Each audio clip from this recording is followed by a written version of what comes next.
Hello everyone, welcome you all at Lokesh sir unlimited study zone. आज start करते हैं हम अपना लेक्चर नंबर 13 और ये सोल्यूशन का लास्ट टॉपिक है। इसके अलावा यदि हम सोल्यूशन में कुछ कराएंगे तो फिर इसके न्यूमेरिकल्स कराते रहेंगे बाद में, बट आज के लिए फिलहाल ये हमारा लास्ट टॉपिक है। आइए देखते हैं, सबसे पहले जानते हैं आज के कंटेक्स्ट को कि हम पढ़ने क्या वाले हैं। तो आज के टॉपिक में हम पढ़ने वाले हैं सॉल्युबिलिटी,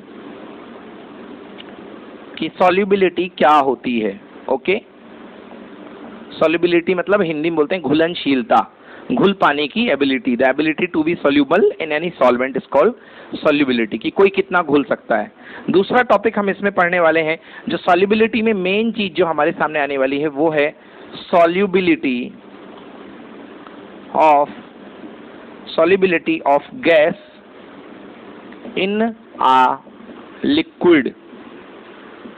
ओके, तो solubility of a gas, different gases कैसे सॉल्युबल होती हैं, गैसों की सॉल्युबिलिटी किस किस चीज पे डिपेंड करती है, ये हम देखेंगे।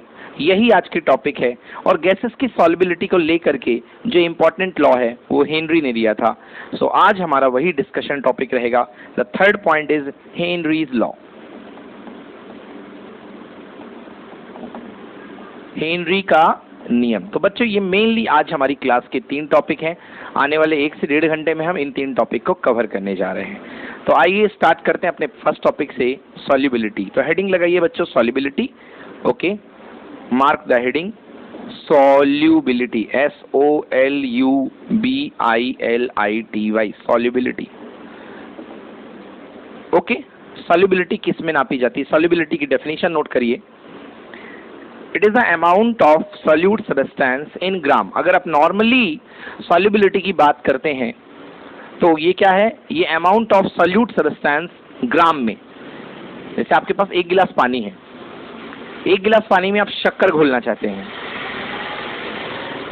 ओके, आपके पास 1 गिलास पानी है, 1 गिलास पानी में आप शक्कर घोलना चाहते हैं। यस, तो एट ए गिवन टेम्परेचर, सबसे पहली बात टेम्परेचर फिक्स होना चाहिए, क्योंकि अगर आप टेम्परेचर बदलेंगे तो सॉल्युबिलिटी वेरी करेगी, सॉल्युबिलिटी भी बदलेगी। तो जो भी आप सॉल्युबिलिटी निकाल सकते हो एट ए पर्टिकुलर टाइम, वो at a fix temperature and at a fix pressure. जी हाँ, प्रेशर पे भी डिपेंड करती है। बट बच्चों मैं आपको बताऊं कि जो सॉल्यूट सब्सटेंस होते हैं, जैसे शक्कर के क्रिस्टल ऑलरेडी क्या होते हैं, सॉलिड होते हैं, ऑलरेडी सॉलिड होते हैं। तो अगर आप, यदि प्रेशर की मैं बात कर रहा था, यदि आप लिक्विड और सॉलिड सॉल्यूट डिसॉल्व कर रहे हैं तो प्रेशर का उतना कोई ज्यादा इफेक्ट देखने को नहीं मिलेगा, ये याद रखिएगा। लिक्विड या सॉलिड यदि सॉल्यूट आप डिसॉल्व कर रहे हैं, शक्कर, नमक, यूरिया, ग्लूकोज, तो इनमें उतना कुछ आपको ज्यादा देखने को नहीं मिलेगा वेरिएशन। तो मेनली आपकी बात रहती है टेम्परेचर की। तो सॉल्युबिलिटी क्या होती है, तो it is the substance, it is the amount of solute substance in gram, write down, it is the amount of solute substance in gram dissolved in unit volume of particular solvent, dissolved in unit volume, per unit volume कितना solute खा सकता है ग्राम में, per unit volume कितना solute खा सकता है, समझ गए ना। वॉल्यूम रहेगा नीचे वॉल्यूम बेस में, और ऊपर जो सॉल्यूट खाएगा वो किस में होगा, ग्राम में, ठीक है ना। तो सॉल्युबिलिटी की यूनिट क्या होगी, ग्राम पर लीटर, क्या होगी, ग्राम पर लीटर। ओके, तो फिर से एक बार डिफाइन करता हूं। So solubility is the amount of solute substance in gram dissolved in unit volume of particular solvent, dissolved in unit volume of particular solvent. So mass in gram divided by volume, okay, divided by volume in liter. किसका volume, solvent का। Okay, dissolved in unit volume of particular solvent, volume of solvent, of solvent in liter। अब मैंने एक word यहां पे बोला particular solvent, जी हाँ, मतलब हर सॉल्वेंट के लिए सॉल्युबिलिटी अलग होगी।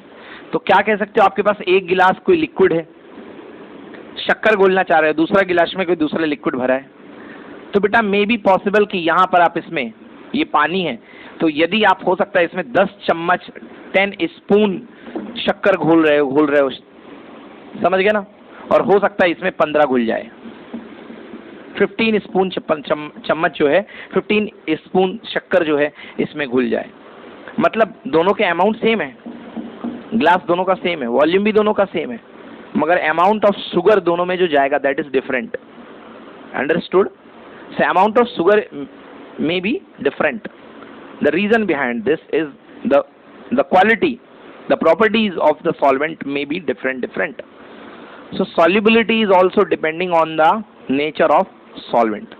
So that's why I had used here the word particular. Okay?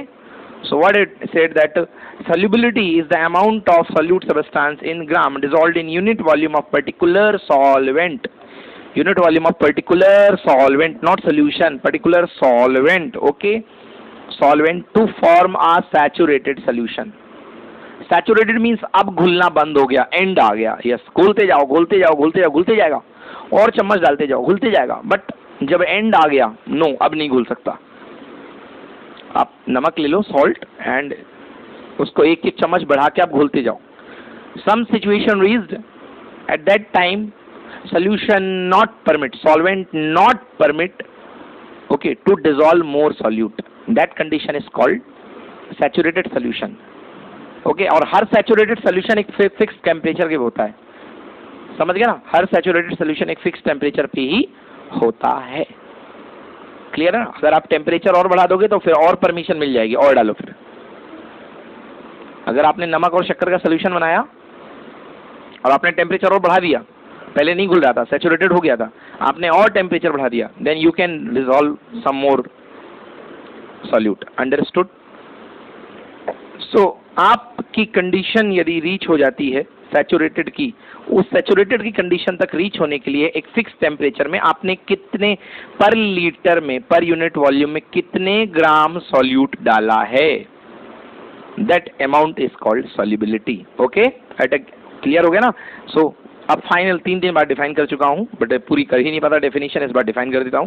Solubility is the amount of substance, amount of solute substance in gram dissolved in unit volume of particular solvent to form saturated solution at a given temperature and a given pressure. समझ में आया ना? सो बेटा maximum amount of solute at a given temperature में जो आप घोल सकते हो, मैक्सिमम, अधिकतम कितना घोल सकते हो, अधिक से अधिक कितना घोल सकते हो, कम से कम तो 1 चम्मच 2 चम्मच 3 चम्मच, बट अधिकतम 10 चम्मच घोल सकते हो। तो 10 चम्मच का मास, 10 चम्मच का मास ग्राम में डिवाइडेड बाई जितने सॉल्वेंट में घोल रहे हो उसका volume. So mass at A saturated condition at A given temperature at A given pressure divided by volume, जितना वॉल्यूम था ये जो आएगा दैट इज कॉल्ड सॉल्युबिलिटी। समझ में आया कि नहीं आया? Unit of the solubility is may be gram per litre भी कह सकते हो, and another unit may be mole per litre. अगर मोल में टेस्ट करोगे so it may be mole per litre और आइदर ग्राम पर लीटर। आ गया समझ में ना? तो ये तो थी भाई सॉल्युबिलिटी, ग्राम पर लीटर, मोल पर लीटर में। यहाँ पे मैंने आपके सामने किसकी बात कर दी भाई? मैंने आपके सामने solid substance, liquid substance type की बात कर ली। ओके, बट अब सवाल उठता है कि सर हमें तो पढ़ना है सॉल्युबिलिटी ऑफ गैसेस, तो सॉल्युबिलिटी ऑफ गैसेस को किस टर्म में एक्सप्रेस किया जाता है, कैसे जज किया जाता है? जैसे यहाँ पर अपने पास ग्राम चल रहा था, तो सॉल्युबिलिटी ऑफ गैसेस को एक्सप्रेस करने के लिए हम उस पर्टिकुलर गैस के मोल फ्रैक्शन का इस्तेमाल करते हैं। Okay, so this is very important line. ये ऐसा नहीं चलेगा, सॉल्युबिलिटी ऑफ गैस में ऐसा नहीं चलेगा। लिख लीजिए, solubility of gas is expressed in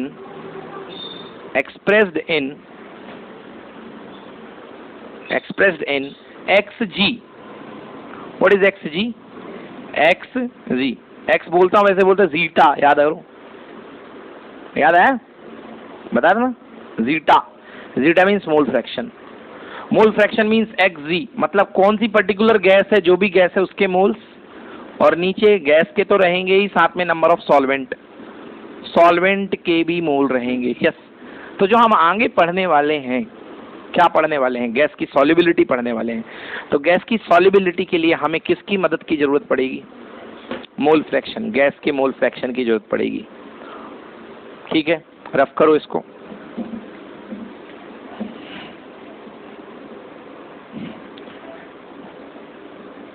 लिखिए next, factors on which solubility depends. लिखिए, factors on which solubility depends. किन किन चीजों पर सॉल्युबिलिटी डिपेंड करती है? एक तो मैंने बातों बातों में बता दिया, सॉल्वेंट का टाइप, सॉल्वेंट का टाइप। अब सॉल्वेंट टाइप से एक चीज आपको याद आ जाती है, पोल लाइक पोल। पोल लाइक पोल का फंडा एसिड बेस में पढ़ा होगा भाई। जो पोलर सॉल्यूट होते हैं वो किस में घुलते हैं? पोलर सॉल्वेंट में। और जो नॉन पोलर सॉल्यूट होते हैं वो किस में घुलते हैं? नॉन पोलर सॉल्वेंट में। क्लियर हुआ ना? तो पोल बाई पोल का फंडा लगा करता है। तो नंबर फर्स्ट लिखिए, nature of solvent and solute. भाई nature of solvent and solute पर भी पहली चीज है आपकी जो सॉल्युबिलिटी डिपेंड करती है। Nature of solvent and solute, आपको याद होगा कि जैसे पोलर सॉल्वेंट होता है, पोलर सॉल्वेंट लाइक H2O, तो पोलर सॉल्वेंट में डिसॉल्व होने की जो कैपेबिलिटी रखते हैं वो होते हैं polar solute. So in polar solvent you can dissolve polar solute, POLAR, polar solute. H2O is a polar solvent, okay. और इसमें पोलर सॉल्यूट घोल सकते हो, एग्जाम्पल के लिए NaCl, example NaCl। So you can dissolve sodium chloride in polar solvent H2O. Done? And second, we have also the category of non-polar solvent. Non-polar solvent. So we have the category of non-polar solvent. Example, benzene solution is a non-polar. Example, benzene. Very common non-polar solvent है benzene. Benzene में आप non-polar solute को ही dissolve कर सकते हो. Yes. Non-polar solute. Give me one example of non-polar solute. एक ऐसा solute जो कि non-polar हो. Carbon tetrachloride CCl4. CCl4 समझ में आया? आपकी जनरल मैं भाषा में समझा देता हूँ इसको। शक्कर को पानी में डालोगे, शुगर को, घुलेगा कि नहीं घुलेगा? घुलेगा। शक्कर को मिट्टी के तेल में यानी केरोसिन ऑयल डाल के देखना, नहीं घुलेगा। मैं गलत बोल रहा हूँ, नमक की बात करना था मुझे, समझ गए ना? नमक कंप्लीटली पोलराइज बिहेवियर का है, शक्कर नहीं बच्चों, नमक।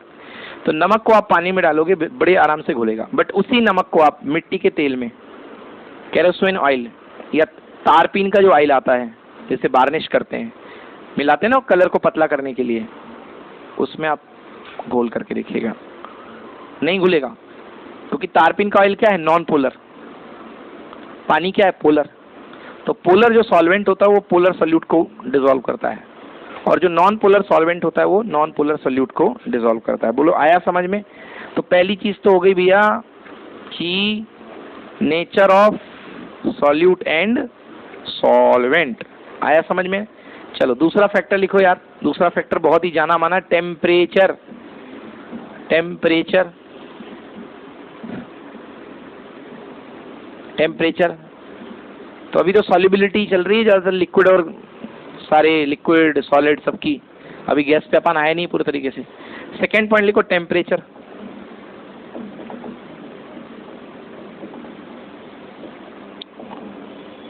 आप टेम्परेचर का फंडा जो लगता है वो ली शैटरली इक्वेशन सिद्धांत से बनता है, ली शैटरली थ्योरी है एक, उससे बनता है। वो क्या कहते हैं भाई? देखो उनका ये कहना है कि यदि आपके पास एक प्रोसेस हो रही है, सॉल्यूट को सॉल्वेंट से मिलाने पर बन रहा है सॉल्यूशन, सॉल्यूशन, ये एक प्रोसेस हो रही है। अब इस प्रोसेस का थर्मोडायनेमिक पक्ष यहां पर डिस्कस करो, मतलब इस प्रोसेस का थर्मोडायनेमिक मतलब एनर्जी से रिलेटेड वाला पक्ष। या तो ये प्रोसेस एंडोथर्मिक होगी या ये प्रोसेस एक्सोथर्मिक होगी। तो फर्स्ट, फॉर एंडोथर्मिक रिएक्शन, अगर एंडोथर्मिक रिएक्शन है तो एंडो मतलब जो हीट को मांगती है, एब्जॉर्ब करती है, और जितनी हीट एब्जॉर्ब करेगी वो रिएक्शन उतनी अच्छी होगी। तो अगर एंडोथर्मिक रिएक्शन में आप टेम्परेचर बढ़ा रहे हैं, टेम्परेचर इंक्रीज कर रहे हैं, और इसे चाहिए क्या भैया, इसे तो यही चाहिए ना कि टेम्परेचर इंक्रीज करो। तो अगर आप टेम्परेचर इंक्रीज कर रहे हो तो सॉल्युबिलिटी भी क्या होगी, इंक्रीज करेगी। क्या करेगी, क्योंकि आप सपोर्ट कर रहे हो ना। तो अगर आप टेम्परेचर इंक्रीज कर रहे हो तो यहाँ पे सॉल्युबिलिटी भी इंक्रीज होगी। नोट कर लो, सॉल्युबिलिटी भी इंक्रीज होगी। सेकेंड पॉइंट, अगर आपके पास एक्सोथर्मिक रिएक्शन है, समझ गए, एक्सोथर्मिक मतलब बॉडी हीट छोड़ रही है, हीट रिलीज हो रही है, और आप टेम्परेचर जबरदस्ती बढ़ाए पड़े हो, वो कह रही हीट बाहर निकालना है और आप टेम्परेचर बढ़ा रहे हो। कोई बंदा खूब गर्मी से चल के आया है बाहर से अच्छे बेहतरीन टेम्परेचर से, और तुमने उसको गर्म चाय पिलवा दी। शरबत पिलवाओ, चाय क्या पिलवाना। तो सॉल्युबिलिटी क्या हो जाएगी बोलो, डिक्रीज कर जाएगी। ठीक है ना, क्योंकि ये तो खुद ही हीट छोड़ रहा है, टेम्परेचर खुद ही हीट छोड़ रहा है और अब तुम टेम्परेचर बढ़ा रहे हो, तो उसे मजा नहीं आएगा ना, तो बोल देगा नहीं भैया, सॉल्युबिलिटी डिक्रीज हो जाएगी। समझ में आया, यस। तो ये हो गई सॉल्युबिलिटी डिक्रीज। अब बात करते हैं टेम्परेचर का असर हो गया। 2 पॉइंट डिस्कस कर लिए, एक तो डिस्कस कर लिया सॉल्यूट और सॉल्वेंट का पेयर, दूसरा डिस्कस कर लिया टेम्परेचर, तीसरा डिस्कस करते हैं क्या है तीसरा, प्रेशर। प्रेशर का क्या असर होगा, चलो लिखो प्रेशर। भाई अगर आपके पास सॉलिड सॉल्यूट है या आपके पास लिक्विड सॉल्यूट है, मैंने अभी बताया भी था बातों बातों में, अगर सॉलिड सॉल्यूट है और लिक्विड सॉल्यूट है तो इन पर ऑलरेडी ये कंप्रेस होते हैं, इसलिए इन पर इफेक्ट नहीं होगा प्रेशर का। यहां पे लिख लो, no effect of pressure.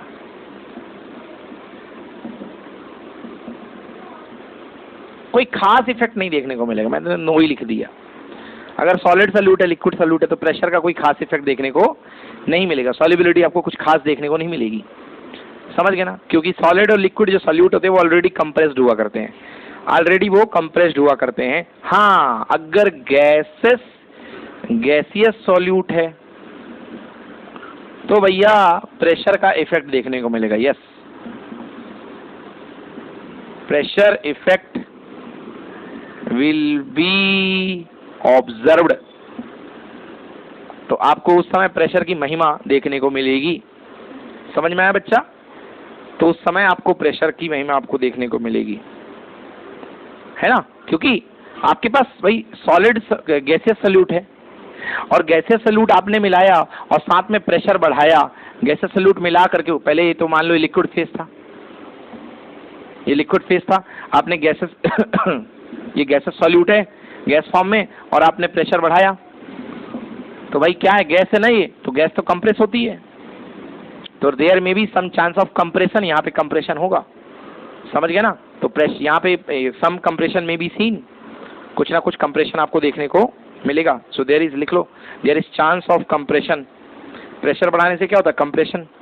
Solid liquid में कोई कंप्रेशन नहीं होता, सॉल्युबिलिटी में कोई फर्क नहीं पड़ेगा, बट गैसेस में तो कंप्रेशन होता है ना। तो यहाँ पे आपको सॉल्युबिलिटी देखने को मिलेगी, चेंज सॉल्युबिलिटी में कोई ना कोई चेंज देखने को आपको मिलेगा। ओके,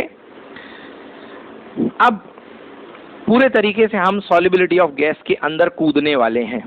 इसके बारे में किसने बात की थी, इसके बारे में बात की थी हेनरी ने। तो हेनरी ने क्या कहा, लिखो, solubility of a gas in a liquid is directly proportional to pressure of that gas above liquid surface। ये हाँ, इन्होंने कहा था कि जो solubility of a gas, मतलब पर्टिकुलर गैस की बात कर रहा हूँ, 10 गैसें हैं और किसी एक गैस की बात हो रही है तो मैं उसी गैस के बारे में बात करूंगा। solubility of a gas is directly proportional to, क्या बोला स्टेटमेंट, मैंने स्टेटमेंट पढ़ा कि solubility of a gas in a liquid is directly proportional to the partial pressure of that gas above liquid surface। मतलब this is proportional to partial pressure of that gas above liquid surface। Partial pressure तो मैं पढ़ा चुका हूं, Dalton का law, particular pressure upon सबका pressure, समझ गए ना। पार्शियल प्रेशर किसी एक गैस का बनता था, तो जिसका पार्शियल प्रेशर ज्यादा होगा उसकी सॉल्युबिलिटी ज्यादा होगी उस गैस की, ठीक है ना। आओ देख लो, पिक्चर से समझ लेते हैं। बेटा ये आपके पास कोई टैंक है, ये टैंक में कोई सॉल्वेंट भरा हुआ है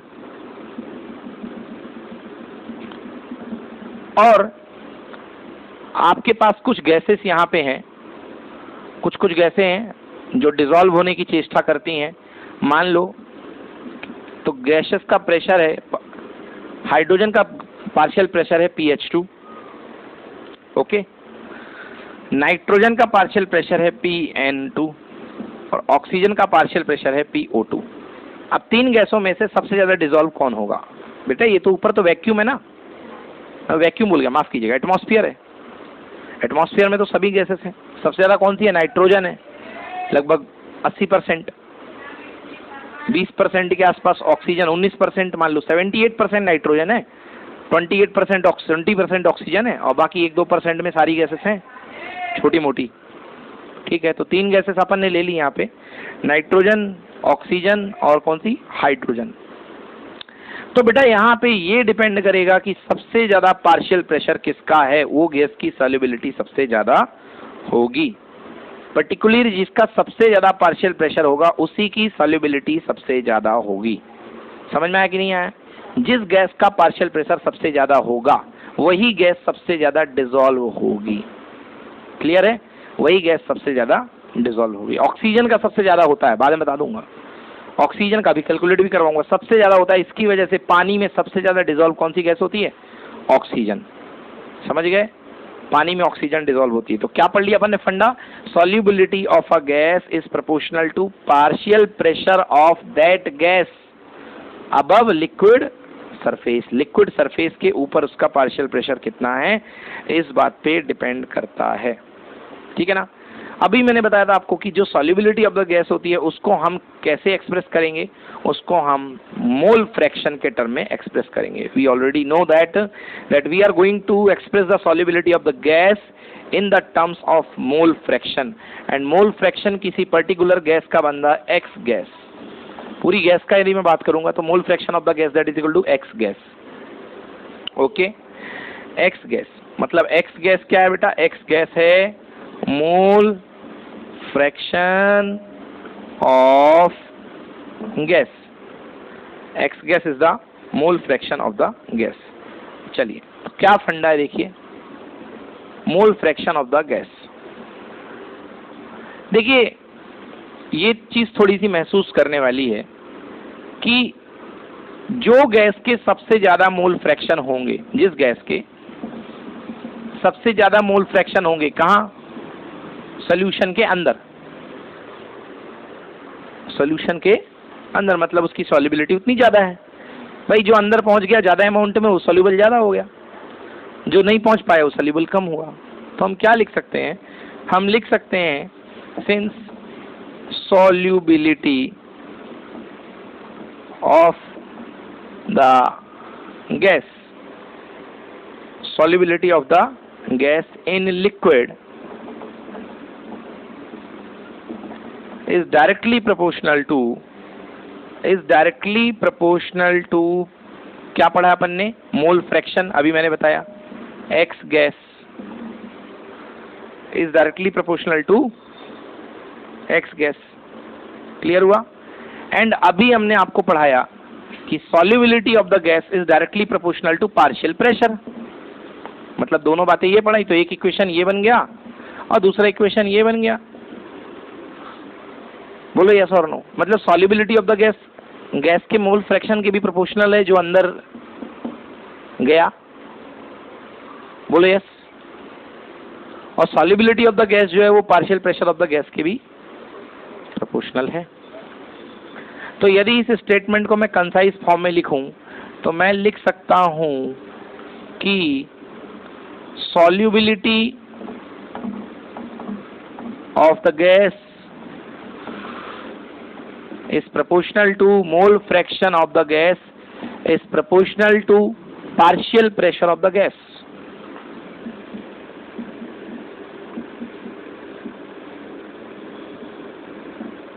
Gas above liquid surface. बोल सकता हूँ कि नहीं बोल सकता? तीनों को मर्ज कर लिया इन दोनों इक्वेशंस को, एक मेरे पास कंसाइज स्टेटमेंट बन गया ये, ठीक ना? यस, ये एक स्टेटमेंट बन गया। आप इन दोनों को उठाइए, ये दोनों को, और इसको रिवर्स ट्रीट करेंगे तो आप क्या लिखेंगे कि partial pressure of the gas, partial pressure of the gas above liquid surface is directly proportional to mole fraction of that gas. बेटा उल्टा देख लिया ना, मैं बढ़ूंगा तो तुम बढ़ोगे, तो तुम बढ़ोगे तो मैं बढ़ूंगा। क्लियर हुआ कि नहीं हुआ? Partial pressure above the liquid, partial pressure of the gas above the liquid surface, that is equal to x gas कहाँ? Inside the liquid, in the liquid. समझ गए?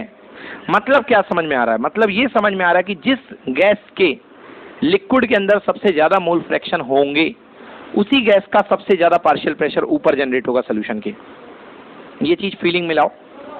जिस गैस के सबसे ज्यादा mole fraction inside the liquid होंगे उसी gas का partial pressure above the surface of liquid सबसे ज्यादा होगा। ठीक है भाई, चलिए अब इसका ग्राफ बना लेते हैं। तो ये बहुत इंपॉर्टेंट है और यही कहलाता है बेटा हेनरी लॉ। ये जो है यहीं से, this is called Henry's law, यही है अपना हेनरी लॉ एग्जैक्ट। ठीक है ना? सो हेनरीज लॉ को स्टेटमेंट वाइज हम क्या लिखेंगे? ओके, हेनरीज लॉ को हमने लिखा pressure, partial pressure of a particular gas, okay, above liquid surface, above liquid surface, partial pressure of a gas is directly proportional to the mole fraction of that gas in liquid. In liquid, this is called Henry's law. Statement wise लिख लो बेटा कि partial pressure of a gas above the liquid surface is proportional to the mole fraction of that gas in liquid. Okay, थोड़ा इसको solve करते हैं बेटा। P partial pressure equal to proportionality हटाओगे constant आएगा, this is called K Henry, Henry constant dot X gas, X gas कौन सी gas? Liquid वाली, मोल फ्रैक्शन इन लिक्विड, याद रखना इसी में कंफ्यूजन होता है। X gas in liquid, pressure बाहर का है और मोल फ्रैक्शन अंदर का है। प्रेशर सरफेस का है, पार्शियल प्रेशर तो बाहर ही होगा, और मोल फ्रैक्शन कहाँ का है? अंदर का है। ये दोनों बातें याद रखना है ना। सो एक्स गैस इन लिक्विड ये हो गया, ठीक ना? ये अपना हेनरीज लॉ। इसको और कैसे देख सकते हैं? इसको हम देख सकते हैं P equal to K multiplied by X. Short में, जल्दी में, partial pressure equals to K मतलब Henry factor, Henry's constant multiply by X. What is X? X is the mole fraction of gas in the liquid. X क्या है? Mole fraction of gas in liquid. ये बार बार मैं इस पे जोर दे रहा हूं क्योंकि यही बच्चे प्रॉब्लम करते हैं, भूलते हैं, ठीक ना? और ये P क्या है बेटा? P क्या है? Partial pressure of the gas above the liquid surface. P है partial pressure of the gas above the liquid surface. बेटा ये K की यूनिट निकाल लो, K equal to P upon X। X मतलब मोल फ्रैक्शन, जीटा कोई unit होती नहीं मोल फ्रैक्शन की, क्योंकि फ्रैक्शन मतलब रेशियो की कोई यूनिट नहीं है। मतलब जो K की यूनिट होगी वो किसकी यूनिट होगी? P की। मतलब K की यूनिट P के यूनिट के इक्वल होगी। क्लियर हुआ ना? P for pressure, P for pressure. तो K की यूनिट क्या होगी? ATM। क्या होगी? ATM होगी, पास्कल होगी, मिलीमीटर ऑफ Hg होगी। जो भी आपको K की यूनिट लेनी है तो आप K की यूनिट हेनरी कांस्टेंट KH, सो KH की यूनिट लिख लो बेटा। KH की जो पॉसिबल यूनिट है दैट इज ATM ले लो, बार ले लो, mm of Hg, okay, pascal. In unit में आपको K मिल सकता है, इन यूनिट्स में आपको K मिल सकता है, यूनिट ऑफ KH। चलो अब ग्राफ बना लेते हैं, इसका ग्राफ ड्रॉ कर लेते हैं। बेटा आ गया समझ में ही सब कुछ? अच्छे बढ़िया से नोट कर लो, नोट करो। चलिए अब ग्राफ बना लें इसका। तो ये है भैया पार्शियल प्रेशर कैपिटल P, और ये है mole fraction X, zeta partial fraction, और ये X गैस, mole fraction of gas in liquid.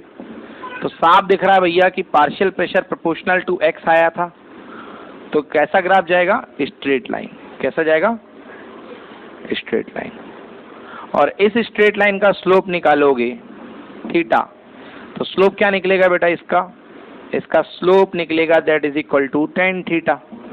और tan थीटा क्या होता है? Perpendicular upon base. तो परपेंडिकुलर इस एक्सिस में कौन है? P, और बेस कौन गया बेटा इस एक्सिस में? X, तो P upon XG, P upon XG। P upon XG को क्या बोलेंगे बेटा? P इक्वल टू लिखेंगे K हेनरी इंटू XG, तो P अपॉन XG क्या बन जाएगा बेटा? P upon XG that is equal to Henry constant KH। Note करिए KH, सो जो रेशियो आएगा this is equal to KH, okay, बन जाएगा। Any problem? तो ये जो बन जाएगा हेनरी कांस्टेंट के रेशियो के इक्वल हो जाएगा। KH किस चीज पर डिपेंड करता है? तो कांस्टेंट, मगर KH भी डिपेंड करता है। KH डिपेंड करता है nature of gas and nature of solvent, हाँ, दोनों के पेयर पर, कि कौन सी गैस घोल रहे हो और किस में घोल रहे हो। ठीक है ना? डायग्राम आ गया समझ में ना? अब KH भी डिपेंड करता है कि कौन सी गैस घोल रहे हो और किस में घोल रहे हो। अब थोड़ी सी पढ़ाई यहाँ से अजीब सी शुरू होने वाली है, हल्की सी डिफिकल्ट शुरू होने वाली है। क्या बताया मैंने आपको? P equal to KH multiplied by XG, so KH equal to P upon XG, ठीक है ना? KH equal to P upon XG। K की वैल्यू आ गई, KH की वैल्यू P अपॉन XG। तो लिख लो बेटा KH depends on nature of gas and nature of solvent, depends on nature of gas and nature of solvent.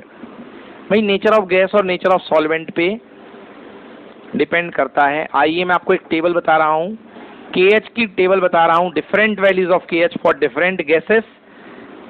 कौन है solvent? कौन है सॉल्वेंट? है यहाँ पे वाटर, सॉल्वेंट है यहाँ पे वाटर। और टेम्परेचर फिक्स कर दो बेटा, temperature equals to 20 degree centigrade.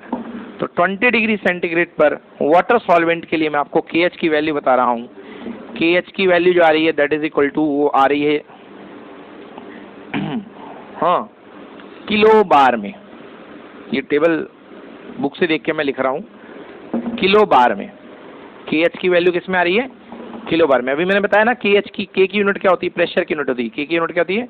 Pressure की। तो प्रेशर की यूनिट होती है किलो बार। अब देखिए यूनिट तो है, तो आप देखिए यहाँ पे गैस है और यहाँ पे KH लिख रहा हूँ, टेम्परेचर सेम है ना, और मैं KH की वैल्यू लिख रहा हूँ। बेटा यदि आप हीलियम गैस लेते हैं, हीलियम गैस, तो हीलियम गैस के लिए जो KH आता है बेटा 140 आता है। दूसरा, यदि आप हाइड्रोजन गैस लेते हैं तो हाइड्रोजन गैस के लिए जो KH आता है बेटा वो 75 आएगा किलो बार। और ऑक्सीजन गैस के लिए जो KH आएगा,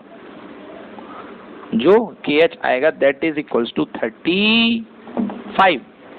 ऑक्सीजन गैस के लिए KH जो आएगा वो क्या आएगा? 35। क्लियर हुआ ना? अब बेटा यहाँ से KH इक्वल टू कितना हो गया? P upon XG। तो XG इक्वल टू क्या हो गया? P by KH। ठीक है ना, P/KH। आपको पता है कि जैसे KH की वैल्यू बढ़ेगी तो Xg की वैल्यू क्या होगी, कमेगी। Xg क्या है, number of moles fraction of gases in the liquid, याद आया। सोल्यूबल गैसेस का मोल फ्रैक्शन है लिक्विड में, और Xg अगर कम हो रहा मतलब सॉल्युबिलिटी कम हो रही है, और Xg यदि बढ़ रहा है इसका मतलब सॉल्युबिलिटी क्या हो रही है, बढ़ रही है, ठीक है ना। तो देखिए यहाँ पे Xg सबसे कम किसका है, सॉरी Kf सबसे कम किसका है, KH, ऑक्सीजन का। तो ऑक्सीजन की सॉल्युबिलिटी सबसे क्या होगी, अरे कैसे कम होगी भाई, K कम है ना तो ज्यादा होगी ना सॉल्युबिलिटी, क्योंकि मोल फ्रैक्शन ज्यादा आ रहे हैं। तो सबसे ज्यादा ये होगा हाईली सॉल्युबल। H2 75 पे है तो 75 पे होगा ये सॉल्युबल। हीलियम का KH कितना है, 140। 140 मीन सबसे ज्यादा KH है, तो मोल फ्रैक्शन क्या होंगे, सबसे कम, और मोल फ्रैक्शन सबसे कम होंगे तो सॉल्युबिलिटी भी क्या होगी, सबसे कम होगी। समझ गए ना। तो इसकी सॉल्युबल, लेस सॉल्युबल, ये टेबल बना लो, लेस सॉल्युबल, समझ गए ना। कोई प्रॉब्लम, बन जाएगा।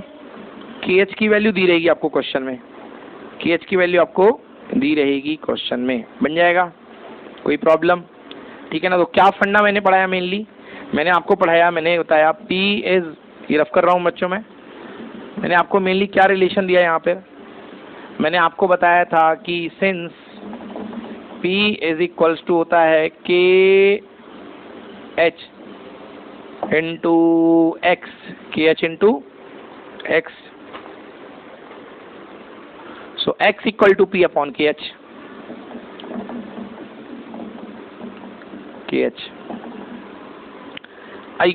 यदि आप एट कांस्टेंट प्रेशर, यदि प्रेशर को आप लिमिट करके कांस्टेंट कर दो, प्रेशर को घटने बढ़ने ना दो, at constant pressure, constant pressure हो गया कांस्टेंट, तो X is inversely proportional to KH, मतलब जिसका KH सबसे कम होगा उसकी सॉल्युबिलिटी ज्यादा होगी, और जिसका KH सबसे ज्यादा होगा उसकी सॉल्युबिलिटी कम होगी, ठीक है ना। तो देखिए यदि KH बढ़ता है, यदि KH बढ़ता है, बोलो यस, तो KH के बढ़ने से X gas in liquid, number of mole fraction of gases in liquid क्या होगा, बढ़ेगा कि घटेगा, कम होगा। और जब गैसेस के मोल फ्रैक्शन कम होंगे, दिस इंप्लाइज दैट सॉल्युबिलिटी भी क्या होगी, कम होगी। क्लियर हो गया ना। तो सॉल्युबिलिटी भी कम होगी। नेक्स्ट अगला, टेम्परेचर पर डिपेंडेंसी, ठीक है ना। अगला है डिपेंडेंसी ऑन टेम्परेचर, रफ कर रहा हूं।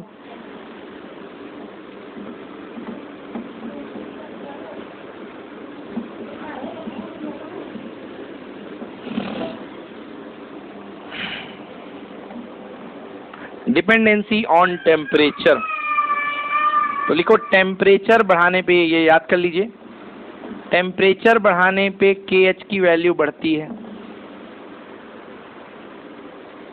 टेम्परेचर बढ़ाने पे KH की वैल्यू बढ़ती है, और KH की वैल्यू यदि बढ़ेगी, this implies that X gas क्या होंगे, कम होंगे, X गैस क्या होंगे, कम होंगे, और X गैस यदि कम होंगे, नंबर ऑफ गैसेस मॉलिक्यूल यदि कम होंगे, तो क्या देखा हमने, टेम्परेचर बढ़ाने पर KH की वैल्यू बढ़ती है, और KH की वैल्यू बढ़ती है तो X gas, solubility of the gas क्या होती है, कम होती है, सॉल्युबिलिटी ऑफ द गैस कम होगी।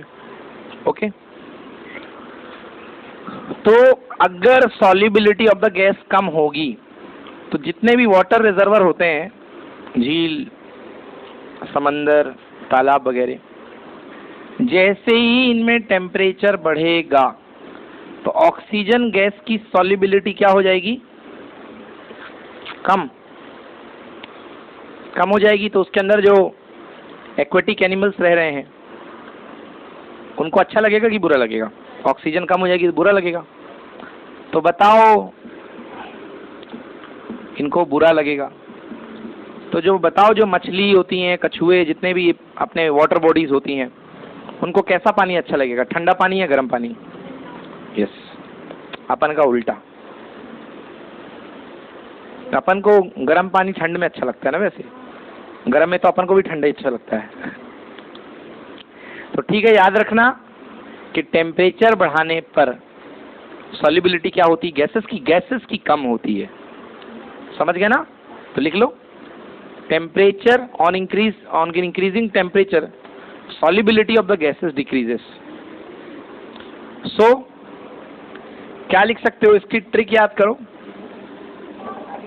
Aquatic animal comfortable in cold water.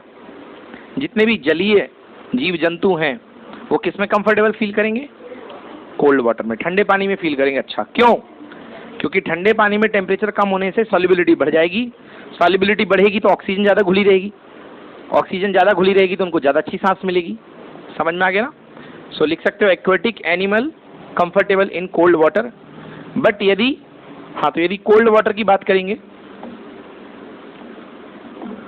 Cold water में टेम्परेचर होगा कम, KH होगा ज्यादा, सॉल्युबिलिटी होगी, टेम्परेचर होगा कम तो KH भी होगा कम और सॉल्युबिलिटी ऑफ द गैस होगी ज्यादा। नोट कर लो, क्लियर है? तो ये हो गई इसकी थ्योरी पूरी। अब करते हैं इसका न्यूमेरिकल। ले दे के हमने पूरे चैप्टर में, पूरे टॉपिक में एक ही फॉर्मूला पढ़ा। वो था क्या?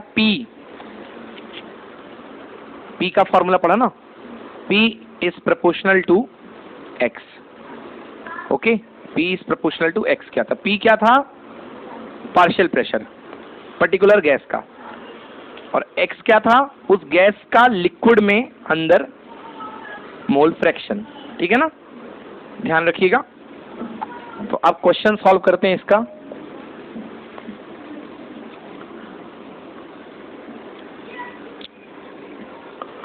चलिए क्वेश्चन सॉल्व करते हैं। क्वेश्चन है,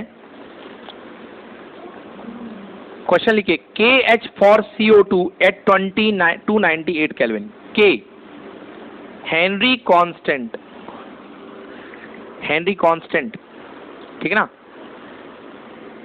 हेनरी कांस्टेंट फॉर CO2। मैंने बताया था जो कांस्टेंट हेनरी होता है ये किस पे डिपेंड करता है? Pair of solute and solvent. समझ गए ना? सॉल्यूट और सॉल्वेंट की जोड़ी के लिए। जैसे पानी के लिए आपने अलग अलग गैसों के देखे थे ना, याद आया? 40, 75, 120। तो ऐसे ही KH है, KH for CO2 carbon dioxide gas का जो KH है एट टेम्परेचर कितना है बेटा? 298 केल्विन पर टेम्परेचर पर जो CO2 का K है that is equal to KH equal to 1.67 into 10 की पावर 8 पास्कल। यस, ये है KH। किसका KH? CO2 का। गिवन टेम्परेचर फिक्स है। Calculate mass of CO2 dissolved. आपको निकालना है मास ऑफ CO2 कितना घुली है। Calculate mass of CO2 dissolved in 500 ml soda. Okay, mass of CO2 dissolved in 500 ml soda. Solvent जो दिया गया है वो दिया गया है 500 ml सोडा, ठीक है ना? At 2.5 atm CO2 at 2.5 atm CO2। कुछ जानकारी दे रहा हूं यहाँ पे। ओके, प्रेशर कितना दिया गया आपको? 2.5 atm। इतना प्रेशर दिया गया है। अब 1 atm की डेफिनेशन, 1 atm की वैल्यू क्या होती है? 1 ATM इक्वल टू 1.013 इंटू 10 की पावर 5 पास्कल या न्यूटन पर मीटर स्क्वायर। बिल्कुल सही, 1.013 इंटू 10 की पावर 5 पास्कल। निकालना क्या है? निकालना है मास ऑफ CO2 कि CO2 का कितना मास घुला हुआ है। ओके, चलिए स्टार्ट करते हैं। देखिए फॉर्मूला क्या होता है भाई, हमको पता है कि पार्शियल प्रेशर ऑफ जो गैस होता है that is equal to KH times multiplied mole fraction of gas in liquid, mole fraction of gas in liquid. अब पार्शियल प्रेशर ऑफ गैस यहाँ पे कितना दिया हुआ है भाई? पार्शियल प्रेशर ऑफ गैस कितना दिया है? ये दिया है 2.5 ATM, ठीक ना, 2.5 ATM दिया गया है। तो पार्शियल प्रेशर ऑफ गैस जो CO2 का पार्शियल प्रेशर है वो दिया गया है 2.5 ATM। तो 2.5 इंटू 1.01 इंटू 10 की पावर 5, ये क्या बन गया? पास्कल में बन गया। KH फॉर CO2 कितना दिया है? 1.67 इंटू 10 की पावर 8 पास्कल। और X गैस लिक्विड में कितना मोल फ्रैक्शन इसका डिसॉल्व्ड है? तो मोल फ्रैक्शन लिक्विड में बेटा number of moles of carbon dioxide upon N total, यही मान लो और क्या, क्योंकि नंबर ऑफ कार्बन डाइऑक्साइड के मोल्स होंगे और इसके टोटल मोल्स होंगे। बेटा समझ में आया कि नहीं आया? ठीक है ना। अब इसको सॉल्व कीजिए यहां से, number of moles of CO2 upon N total, N total ये कितना आएगा? 2.5 इंटू 1.01 इंटू 10 की पावर 5 डिवाइडेड बाई 1.67 इंटू 10 की पावर 8।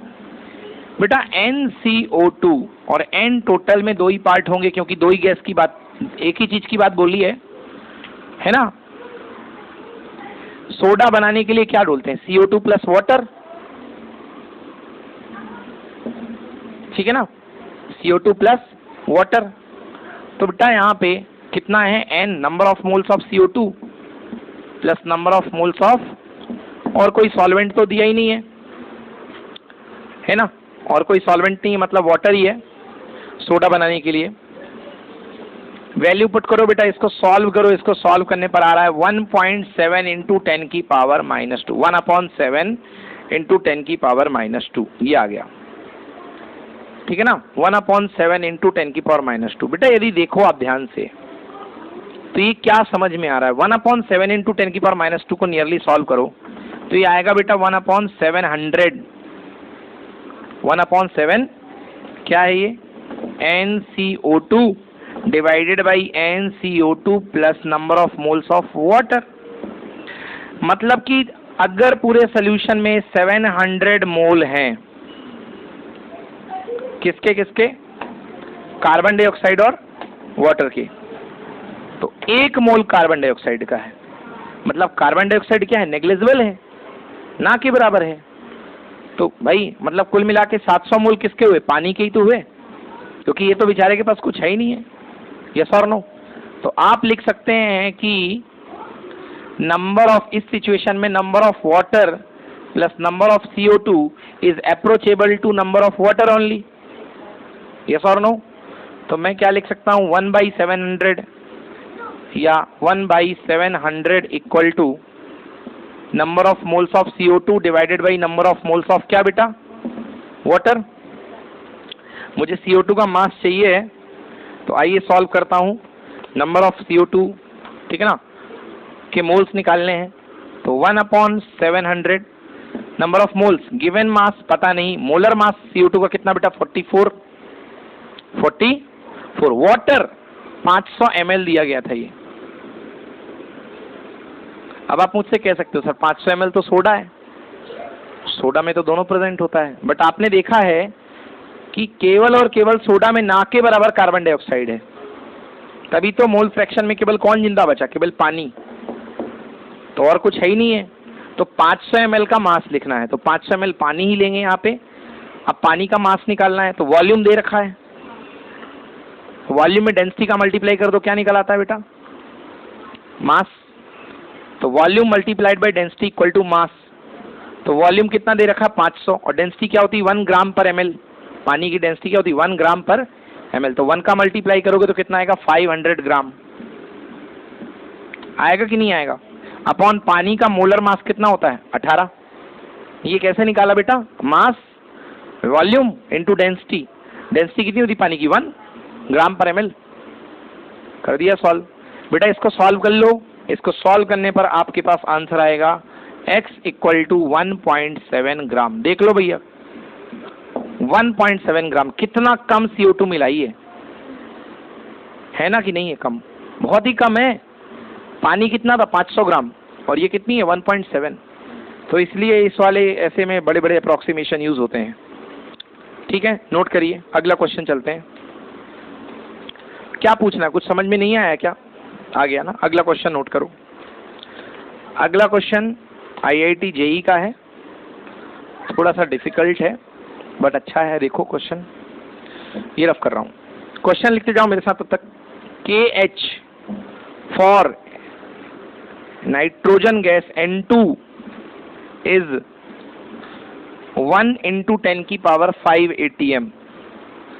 तो KH दिया गया है एट 298 केल्विन। आओ डिक्टेट करते हैं।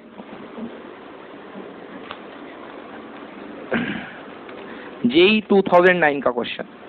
KH किसके लिए? नाइट्रोजन गैस के लिए। नाइट्रोजन गैस के लिए KH की वैल्यू दी गई है। फॉर नाइट्रोजन गैस के लिए KH की वैल्यू दी गई है 1 × 10⁵ atm। टेम्परेचर कितना है भाई 298 केल्विन टेम्परेचर पे, एट 298 केल्विन। नेक्स्ट अगली लाइन है the mole fraction of nitrogen in air. मतलब कोई एयर है, ये चेंबर में एयर भरी हुई है, इसमें नाइट्रोजन के जो मोल फ्रैक्शन है, बहुत सारी गैसेस होती है नाइट्रोजन एयर में। कौन कौन सी गैसेस होती है? नाइट्रोजन मेनली होती है, ऑक्सीजन, कार्बन डाइऑक्साइड, हाइड्रोजन, और भी गैसेस होती है, वाटर वेपर, है ना। तो यहां पर जो एयर में, in air mole fraction of nitrogen zeta N2, not in liquid, in air, कितना दे रखा है? Mole fraction of nitrogen in air equal to 0.8। तो बाकी गैसेस का क्या होगा 0.2, क्योंकि mole fraction is equal to 1 होता है ना total, XA + XB equal to 1। तो बेटा ये 0.8 है। आगे का question, the number of moles of N2 from air that dissolve in 10 moles of water. आपको बताना है कि एयर के में से कितने मोल डिजॉल्व होंगे, नाइट्रोजन के कितने मोल डिजॉल्व होंगे। ये एयर में है, इसको आप सल्यूबल करो, जब इसको घोलोगे तो इसके मोल्स क्या होंगे? डिजॉल्व होना शुरू होंगे। तो आपको बताना है the number of moles of nitrogen from air. लिख लो question, the number of moles of N2 from air that dissolves in 10 moles of water। Okay, मतलब वाटर के 10 मोल दिए गए हैं। जिस पानी में हमें घोलना है उस पानी के कितने मोल हैं? 10 mole. Water at 298 kelvin and 5 atm pressure. हाँ, टेम्परेचर सेम है मगर प्रेशर अलग है, 5 atm प्रेशर। समझ गए ना? 5 atm प्रेशर किसका प्रेशर है? पूरी गैसेस का। भाई ये तो नहीं लिखा ना उसने किसका प्रेशर है, कोई पर्टिकुलर तो किया नहीं है। मतलब ये वाटर के ऊपर जितनी भी गैसेस हैं उन सब का प्रेशर है। जैसे ये वाटर सरफेस है तो ये जितनी भी गैसेस हैं ये इन हर गैसेस का प्रेशर है। कितना लग रहा है बेटा? 5 atm। क्लियर हुआ? चलिए आइए क्वेश्चन की शुरुआत करते हैं। क्या दिया गया है? सबसे पहले हवा में, in air in air, mole fraction of nitrogen gas equal to कितना है? 0.8। Mole fraction of nitrogen gas equal to 0.8। Total pressure कितना दिया है गैस का हवा में? 5 atm। Total pressure equal to कितना दिया है? 5 atm। तो भैया नाइट्रोजन गैस का प्रेशर निकाल लो। कैसे निकलेगा नाइट्रोजन गैस का प्रेशर?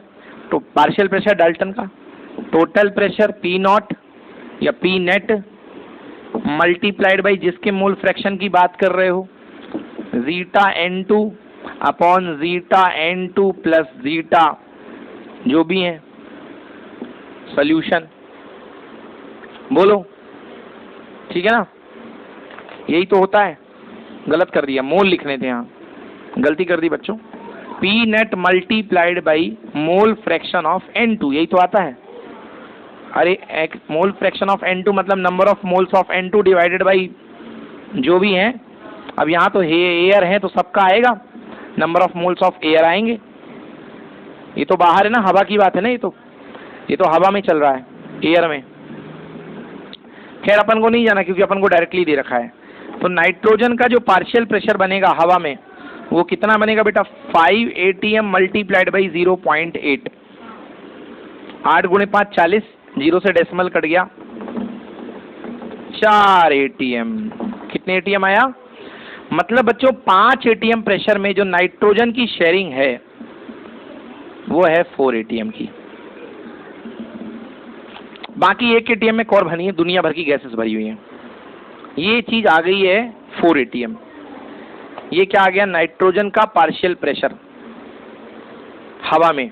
ओके, मतलब ऑन द लिक्विड सरफेस ये अटैक हो रहा है, अबव द लिक्विड सरफेस ये हो रहा है पार्शियल प्रेशर। अब अपन जानते हैं पार्शियल प्रेशर का फॉर्मूला, P इक्वल टू क्या होता है? P equal to KH into x.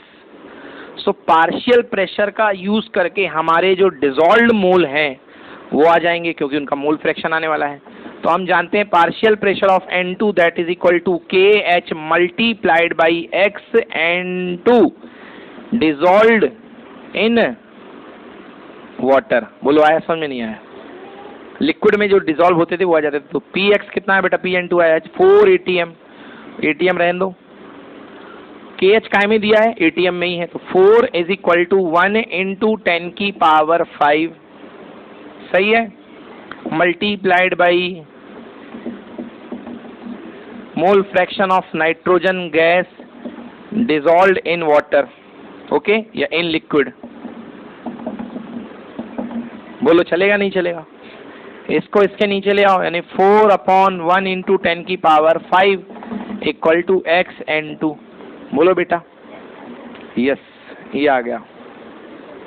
तो कितना आ गया बेटा इसको सॉल्व करके? X N2 zeta N2 mole fraction of nitrogen in liquid, याद रखना बेटा कितना आ गया? 4 मल्टीप्लाइड बाई 10 की पावर -5। क्या है बेटा? Zeta N2। चाहिए क्या हमें?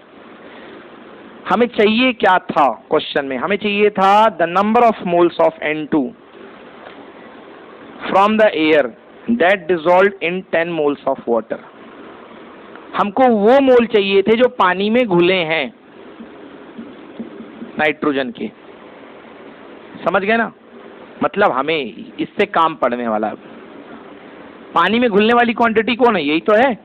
तो यही तो देगी हमको नाइट्रोजन के वो मोल, क्योंकि ये है इन लिक्विड। यस और नो? क्लियर हुआ ना? अब चलिए भाई इसको फिर से तोड़ते हैं इन लिक्विड को। तो अपन जानते हैं mole fraction is equal to होता है उस जो दिया गया सब्सटेंस से उसके mole divided by total mole, ठीक है ना? सो 4 मल्टीप्लाइड बाई 10 की power -5 equal to number of moles of nitrogen, yes और no, divided by number of moles of all gases. तो ऑल गैसेस में नाइट्रोजन तो होगा ही, plus number of moles of other gases. क्यों? क्योंकि air है। क्योंकि क्या है? एयर है। सही है ना? भाई नंबर ऑफ मोल्स फ्रैक्शन दिया गया है सल्यूट का डिजॉल्व का इतना, तो that is equal to N2 plus oxygen भी घुली होगी कुछ ना कुछ प्लस N वाटर। बोलो बेटा, N वाटर पानी में डिजॉल्व है ना। अब बेटा देखो नंबर ऑफ मोल्स ऑफ, यहां से x मोल फ्रैक्शन जो नाइट्रोजन का आया है वो कितना आया है 4 इंटू 10⁻⁻5, मतलब 4 आउट ऑफ 1 लाख, 5 जीरो है, that is equal to mole fraction of N2। कितना कम आया है, मतलब नाइट्रोजन के मोल्स बहुत कम है। बोलो यस और नो। तो नाइट्रोजन के मोल्स बहुत कम हैं, तो ऑक्सीजन के भी बहुत कम होंगे। मेनली किसके बचेंगे, वाटर के। तो मैं लिखूंगा 4 into 10⁻⁻5 that is equal two moles of nitrogen divided by moles of water. आया समझ में, नहीं आया? ठीक है, तो बेटा यहां से नाइट्रोजन के मोल निकाल लो। तो नाइट्रोजन के mole that is equal to 4 into 10⁻⁻5 upon water के मोल। भाई वाटर की कितनी मोल दी गई थी, देखो 10 मोल, डायरेक्टली दे दिया था 10 मोल। बड़ी अच्छी बात है भाई, चलो बंदे ने ग्राम राम नहीं दिया, नहीं तो बदलना होता। तो नाइट्रोजन के मोल कितने निकल करके आए बेटा, देखो 10 का मल्टीप्लाई हो जाएगा तो बनेगा ये number of moles of nitrogen that is equal to 4 into 10⁻⁻4 mole. बेटा आया समझ में, 4 इंटू 10⁻⁻4 मोल। क्या हमारा आंसर आ चुका है? हमने नाइट्रोजन के मोल्स निकाले हैं 4 इंटू 10⁻⁻4 मोल। यस, यही आंसर है। क्वेश्चन में पूछा था number of moles of nitrogen, yes, तो number of moles of nitrogen यही है। हाँ, अगर यदि बोलता होता कि भैया इसका मास निकालो, तो अब फिर मास भी निकालना पड़ता अपन को, वही करके कि moles equal to mass upon molar mass. तो नाइट्रोजन का मोलर मास नीचे 18 रख, तो 28 कितना रखना पड़ता, और मल्टीप्लाई करता इससे तो मोलर मास आ जाता। समझ में आया कि नहीं आया? तो भाई ये हो गई इस टॉपिक के न्यूमेरिकल। अब 2-3 टॉपिक, दो छोटे छोटे 1-2 टॉपिक बचे हुए हैं, वो हल्का सा फुल्का सा मैं बता देता हूँ। जनरल क्वेश्चन है, लिखो real life example, Henry's law के रियल लाइफ एग्जाम्पल। अच्छे इंटरेस्टिंग एग्जाम्पल है बेटा, रफ कर दूं। हेनरीज लॉ के रियल लाइफ एग्जाम्पल। क्या सीखा अपन ने कि प्रेशर बढ़ाने पे सॉल्युबिलिटी बढ़ती है, मगर टेम्परेचर बढ़ाने पे गैस की सॉल्युबिलिटी कम होती है। समझ गए ना? और प्रेशर बढ़ाने पे सॉल्युबिलिटी बढ़ती है। आइए देखते हैं इसका एग्जाम्पल। तो पहला है एग्जाम्पल, क्वेश्चन टॉपिक क्या है, real life example of Henry's law. So first example है soda water fizzes. Fizzes when opened. ये फिजिस मतलब क्या होता है यार, सुरसुराना। जैसे आप बोतल खोलते हो ना, तो क्या बबल्स निकलते हैं एकदम से फुसफुसा के, वही है फिजिंग होना। अब तो आने लगा है एपीफिज, नाम ही एपीफिज। तो सोडा वाटर फिजिस। तो देखो बेटा होता क्या है, जब आप कोल्ड ड्रिंक की बोतल इंडस्ट्री में, जहाँ पे कोल्ड ड्रिंक बनती है मैन्युफैक्चरिंग प्लांट में, कैसे बनती है यार, बहुत दिन हो गए बोतल नहीं पी सोडा वाटर वाली। ये तो दूध की बोतल लग रही बच्चों की चलो कोई नहीं, ये बेटा सोडा वाटर बोतल है। जब आप पैक करते हैं इसको इंडस्ट्री में, तो हाई प्रेशर पे, मैं प्रेशर लाइन से शो करने की कोशिश कर रहा हूं, हाई प्रेशर पे इसको पैक कर दिया। क्या पढ़ा भाई अपन ने? ये पढ़ा XB equals to P upon क्या, KH।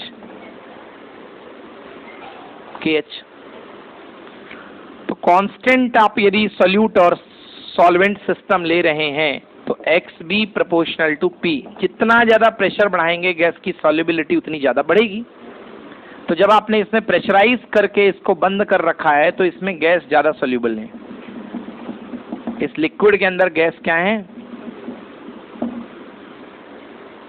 दुकान में गई बॉटल एक दिन और इसकी कैप खुला, ढक्कन खुला, बॉटल छोटी नहीं हो गई है, ढक्कन खुल गया। अब जैसे ढक्कन खुल गया, मान लो पहले प्रेशर कितना था इसका, 3 ATM। कितना प्रेशर था? 3 ATM। हाई प्रेशर पे मैंने इसको बंद कर रखा था। अब जैसे ही बॉटल का प्रेशर खुला, तो बॉटल का प्रेशर खुला तो एटमॉस्फेयर बाहर का संपर्क में आया। एटमॉस्फेयर का प्रेशर कितना होता है बोलो बेटा?